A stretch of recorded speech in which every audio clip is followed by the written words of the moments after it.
Hello everyone, welcome back to our channel Sonia Shishir lifestyle. তো আমি আজকে চলে এসেছি একটা অন্যরকম ভিডিও নিয়ে। স্ক্রিনে দেওয়া এই আলপনা ছবিটা দেখে তোমরা হয়তো আন্দাজ করেই নিয়েছো। তো আমি আজকে এই আলপনাটাই করব। আলপনাটা সম্বন্ধে তোমাদেরকে কিছু বলবো।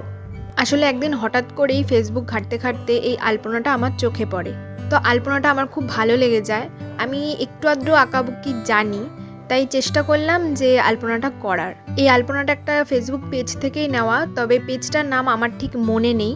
তোমাদের যদি কারোর মনে থেকে থাকে যে বা কোথাও দেখে থাকো যে কার পেজে ছিল, তাহলে আমাকে জানিও।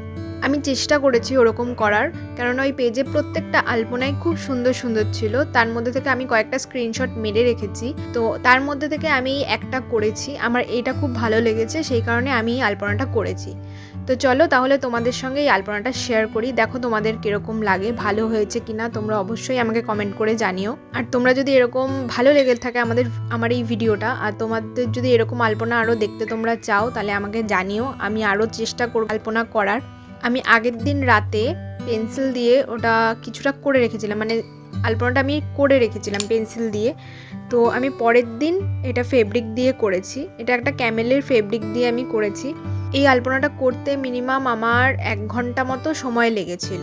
যারা সব সময় করে তাদের কাছে এটা কিছুই না, আর বেশিক্ষণ তাদের লাগেও না। যেহেতু আমি অনেক দিন বাদে আবার হাতে তুলি ধরেছি, তো আমার একটু সময় লাগলো, আমার একটু টাইম লেগেছে করতে। কিন্তু আমার কাছে মোটামুটি ভালোই লেগেছে আলপনাটা। মানে আমি যেটা করেছি সেটা আমার কাছে মোটামুটি ভালো লেগেছে, কিন্তু যারটা দেখে আমি করেছি তারটা খুবই সুন্দর হয়েছিল, অপূর্ব হয়েছিল।